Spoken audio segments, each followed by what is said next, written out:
Hello again, Eric. Hey, buddy, how are you? This is the life of freelancer journalist. Well, uh, now we are speaking on behalf of guitar-oriented magazine in Brazil. Okay, So I'm going to make more guitar-oriented questions, right? all right. Well, first of all, who would you say was your first major influence, the one that you looked at and thought, oh man, I want to be like him? I would say Albert King probably was uh, one of the first ones. They kind of came in a package, but it was Albert King and Stevie Ray. But I think I was first really introduced to Albert King. And did any of your influences inspire your left-handed style?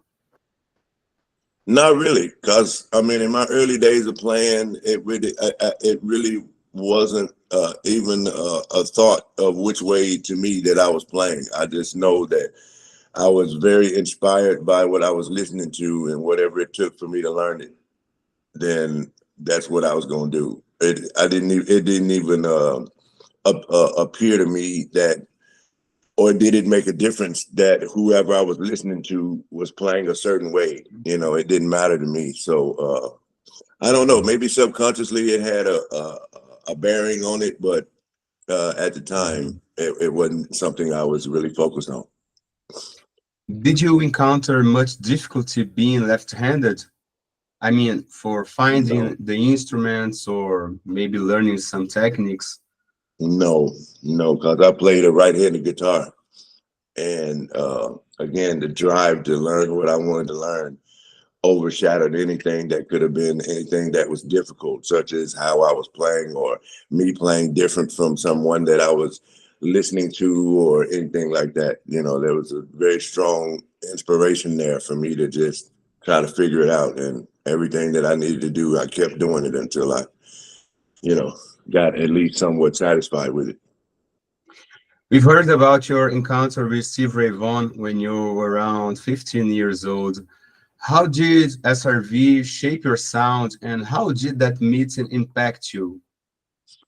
He was one of the like it was very impactful to meet one of the guys that I looked up to and still look up to at that age, at any age really, but it's mesmerizing, man. I mean, it just was amazing. It was amazing. And, till the day, Stevie Ray still has a massive impact on notes that I choose to play and things that kind of fall in his vein and his bag, if you will.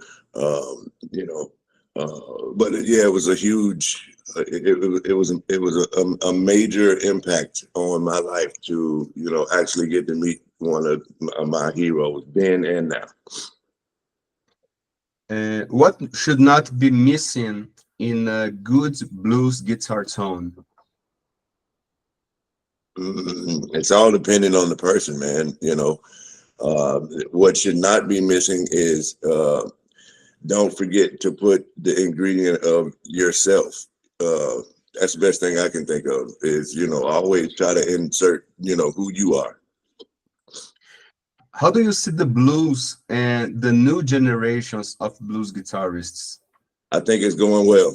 I think it's going to be all right. I think, you got, your younger cats out there that's doing really well, man. And they're keeping the torch lit, and these newer generations, have, myself that they have to listen to. And then not only that, they have the people that we listen to. So, it's just evolution. Like myself, I had who I was listening to, plus I had who they were listening to. So it's just an ever evolving thing for someone that's aspiring to learn. You got a lineage of things and of influences and inspirations to pick and choose from.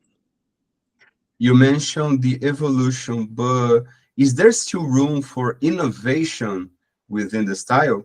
Absolutely, absolutely. Within that evolution should come, innovation of that aspect of inserting who you are. Once you begin to insert who you are, then that evolution of expanding on, adding nuances and spices of, today's generation of things that they have, captured along the way to blend and mesh in with, people that they were influenced by.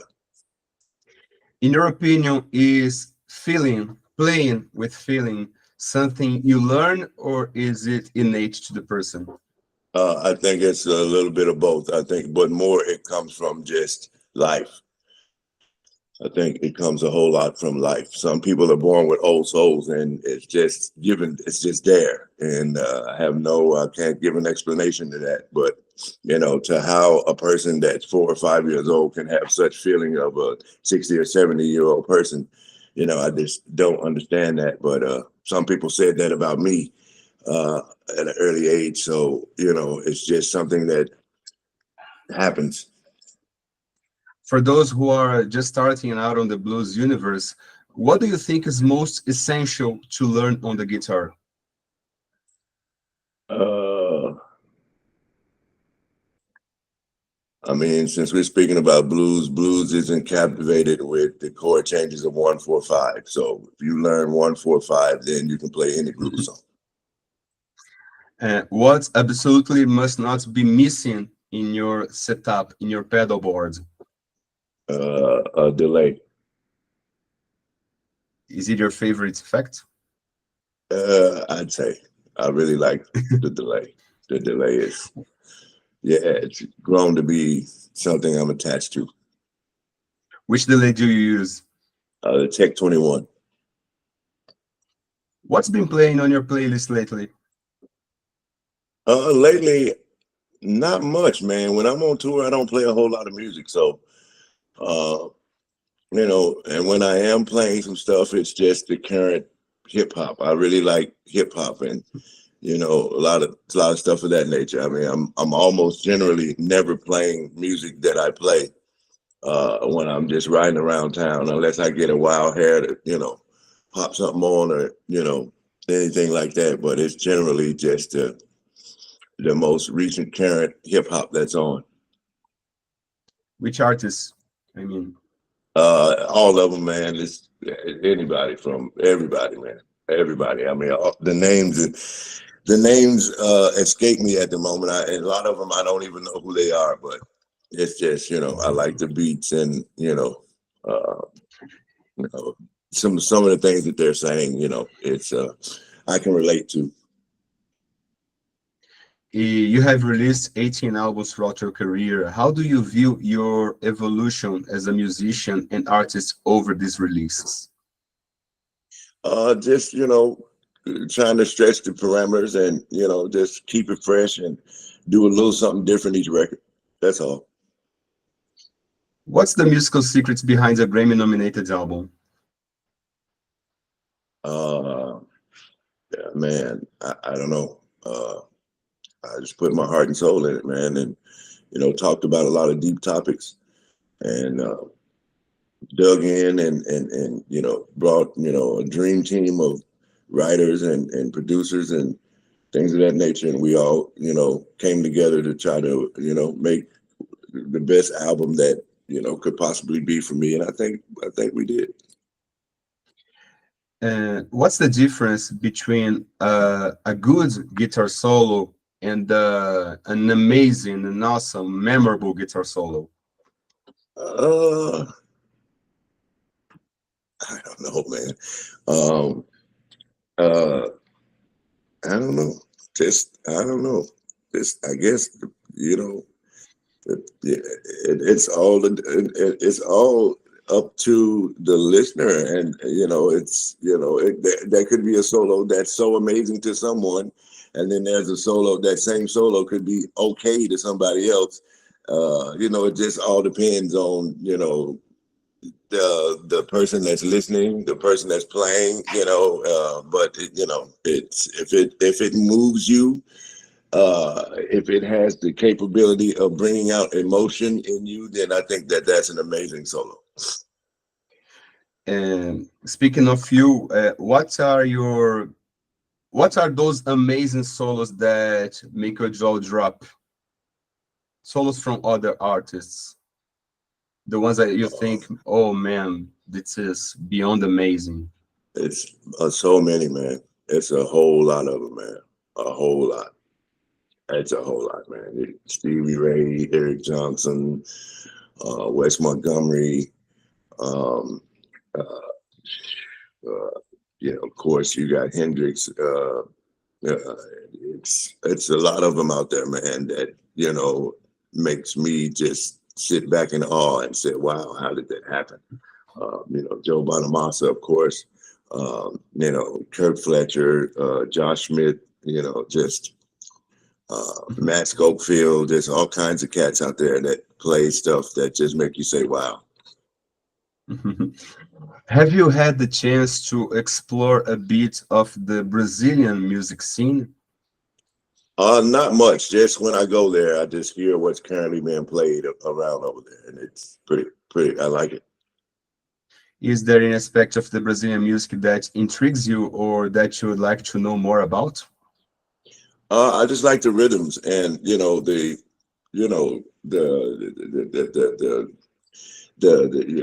rhythm that happens, man. It moves you, and it's pretty. Just like the culture of everything that's encompassed with the music that comes there. And again, I have the opportunity to tune in more when I come to Brazil. As being here in the States, there are other styles of music that, unless I'm there, it's not currently being played. But once I come there, I'm listening at everything it's in the country. On Best of Blues and Rock, you will be sharing the stage with other big names such Yeah, as your friend Joe Bonamassa and Zach Wild. How does it feel for you to share the lineup with these so legendary musicians? that's amazing. I can't wait. It's gonna be fun. It's awesome. Do you have plans to put on a jam together? Uh, I think so. I think so. That's highly possible. What would you like to play with them? I don't know. It's just going to happen organically. I would like to make some questions about your latest album, Crown. Okay. What do you think sets Crown apart from your previous works? I'm just talking about more things that are current that was happening in the world, man. Uh, Topic wise, it was just a lot of very deep subjects that were being explored and sang about, and the vocals were very much so focused on um, uh, this was a little different, man. It was just a little different. It was a vibe about this record that going in, we knew that it was going to be something special. Do you think it's the album that best represents you as an artist? Uh, for that time period in life, yes, it absolutely does. Is there any song or lyric on the album that is particularly meaningful for you? All of them, to be honest with you, everything on there has a significance to me that is very significant. With everything that I sang about are very particular to things that have happened to me in my life or things that I have seen, and in a part of every song had some bit of a close uh, relativeness to me as a person. What message do you hope your listeners take away from the songs? That I'm just trying to have a conversation and enlighten some people that may not know about things that's happening in the world, or have turned a blind eye, or maybe they will listen through song of some things that I'm not trying to preach or force anything that I believe in on nobody. I'm just having a conversation. What do you hope to achieve in your musical career that you haven't yet? Just go bigger and bigger than I am. Just go bigger. Everybody I want everybody to know who Eric Gales is, and however that happens, and I just want that to happen. And that's for my last question. What legacy do you hope to leave for future generations of musicians? That Eric Gales gave everything that he had every single night, and just tried to leave some inspiration and some passion in the building, and hope somebody take away some of that with him. Do you have a message for the Brazilian fans who are willing to see you at Blues and Rock Festival? Yeah, I can't wait to come, and I hope I'm saying this right, but I think it's Duke. I don't know if I'm saying it right. Duke Alu or excuse my French. It means fucking right, or Duke Yeah, Alu. You know do what I mean? caralho. Yeah. Yes, thank you. Eric, thank you Right. so much. It was amazing. Thank you, man. Appreciate it. Obrigado. Bye bye. Thank you so All right. much. Tchau. Yeah. Thank you, Beijo pra guys. vocês. Bye. Bye, Eric, again. All right. Have a nice weekend. Okay, thank you so much.